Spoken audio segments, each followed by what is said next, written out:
Pelo superchat. Dayan Lemos, salve Wesley e Andrei, parabéns pela divulgação da ciência que vocês vêm fazendo, que trampo foda. Minha dúvida hoje é sobre TEI, transtorno explosivo intermitente. Dicas para quem passa por isso? Cara, eu não sei nem o que é isso. Pois é. Transtorno explosivo intermitente é um transtorno que acontece principalmente em adolescentes. Seria o que viria antes de um transtorno, de personalidade antissocial, que seria o famoso psicopata. Psicopata, o termo correto é transtorno de personalidade antissocial.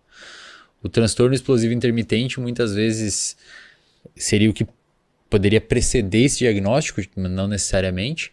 E é um transtorno onde ocorre a pessoa é extremamente, como o próprio nome diz, explosiva e do nada começa a ter ataques de explosão extremamente violentos, assim. Uhum. Também é um transtorno que ocorre muito erro diagnóstico, muitas vezes é confundido com transtorno de personalidade borderline, que também é um transtorno onde ocorre uma impulsividade e uma explosão caracterizada por explosões de comportamento. A pessoa está bem de manhã e de tarde está quebrando tudo em casa. E o manejo é principalmente com o psicólogo da terapia cognitivo-comportamental e ajuda medicamentosa. Não tem o que fazer, tem que ter ajuda medicamentosa aí. Do ponto de vista psicológico, padrão ouro é manejo de estresse. Tem que ensinar essa pessoa a conseguir frear o comportamento dela na hora que ela está com essa parte explosiva acontecendo, de alguma estratégia. Você pode dar alguns cartõezinhos de enfrentamento, onde a pessoa lê na hora e tenta dar um sinal para o cérebro dela que calma, segura e de alguma maneira aquilo freia ela. Um adestramento. Quase. Você meio que terceiriza a função do seu córtex pré-frontal, que deveria ser pensar assim, não vou fazer isso porque vai dar problema. Você lê isso num papelzinho, por exemplo, e isso às vezes é o suficiente para você inibir o seu comportamento de fazer aquilo. Mas é um processo de aprendizagem. A terapia, de uma maneira geral, para todos os transtornos, é um processo de aprendizagem. Você tem que meio que aprender a identificar os sintomas de que você está ficando explosivo. Esse é o primeiro ponto. Você aprender a identificar que você está perdendo o controle. E o segundo é tentar criar mecanismos de forma a conseguir inibir o comportamento de acontecer e com o tempo você ir hipertrofiando esse tipo de comportamento e conseguindo fazer. É tipo andar de bicicleta. Você vai aprendendo a se equilibrar, identifica quando está quase caindo e ajusta aquilo até que o momento você consegue andar. Isso é a linha de psicologia que segue o teu... Cognitivo-comportamental. Minha clínica segue essa. E Pode falar. Sim. Eu ia perguntar como é que seriam as outras linhas, né? Tipo, se essa é isso, como é que seria? Tem outras... Essa terapia cognitivo-comportamental, ela se ramifica para várias abordagens. Ela tem dentro dela, tem as terapias que a gente chama de terceira onda, que meio que originaram dela.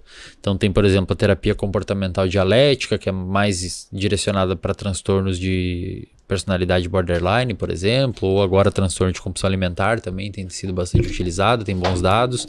Tem terapia de exposição, tem terapia de aceitação e compromisso, que seria mais envolvida para pacientes, por exemplo, com dor crônica e tal.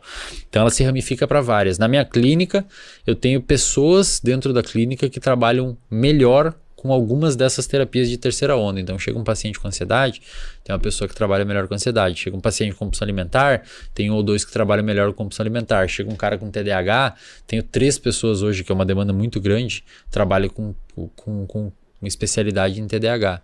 Então a gente tem profissionais que trabalham melhor com determinadas demandas e a gente se reúne semanalmente para fazer reuniões clínicas onde a gente discute casos para dar a melhor intervenção possível para o paciente. Além disso, eu faço reuniões científicas. Então, por exemplo, esses tempos a gente teve um workshop sobre TDAH e atenção. Agora em janeiro vai uma psiquiatra falar sobre medicamentos, o que um psicólogo tem que saber do ponto de vista de medicamentos. O Andrei vai falar sobre sono também em janeiro e fevereiro. O Renato eu quero levar para falar sobre como diagnosticar bipolaridade. Então a gente está fazendo tá treinando, né, cara? Tentar oferecer o melhor serviço possível pra galera. Pô, legal.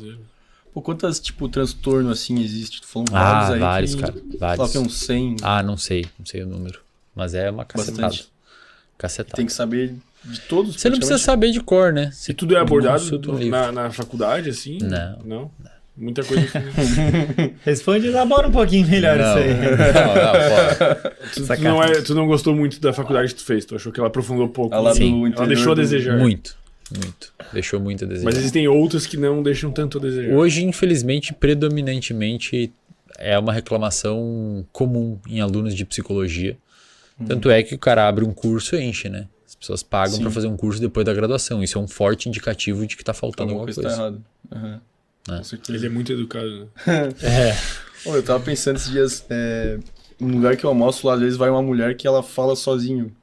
É tipo esquizofrenia, isso? Depende, pode ser várias coisas. Às vezes não. Ela tá no Mas metaverso. Ou ela é um corvo. Ela é um corvo. Ou ela é um corvo. Ela tinha um biquinho preto. Mas é que eu tava com medo esses dias, pô. Eu direto encontro ela, eu tava lá no meu cantinho almoçando e gritaria. E eu, caralho, velho, essa mulher vai me matar, sei lá. Pode ser isso, uma psicose. Psicose é caracterizada Mas não, pelo- ela chega a ser perigosa pra sociedade, sei lá? Cara, se tiver um comportamento violento, é que aí tem que diferenciar, por exemplo, a alucinação, às vezes ela pode estar alucinando, que tá falando com alguém ou vendo alguém, de delírio. Delírio é a pessoa acredita na história. Então, delírio persecutório, a pessoa acha que o governo tá vindo atrás dela, ela cria uma história e vive aquilo. A alucinação é você ver alguma coisa, falar com alguma coisa, mas meio que saber que é uma alucinação, saber que não é real. O delírio rompe com a realidade. Quando tu acredita Você que... acredita e Que é vive mais aquilo. perigoso, porque ele pode achar Bem mais que tal perigoso. pessoa tá te perseguindo e... Aí pode ser um problema. Pode ser um problema, mas não sabemos, né? Qual a É história óbvio, dela. né? Tá muito vago a informação. Mas pode ser, a psicose é caracterizada pelo rompimento com a realidade. Você rompe, você não tem mais noção do que é real e do que não é. E pode ser, tipo, bastante estimulado por drogas, né? Você pode Tipo, induzir desencadear. psicose com cocaína. E olha lá, ó. O cara que viu o vídeo até aqui não é inscrito e não deixou o like. Eu vou aí te pegar, maluco.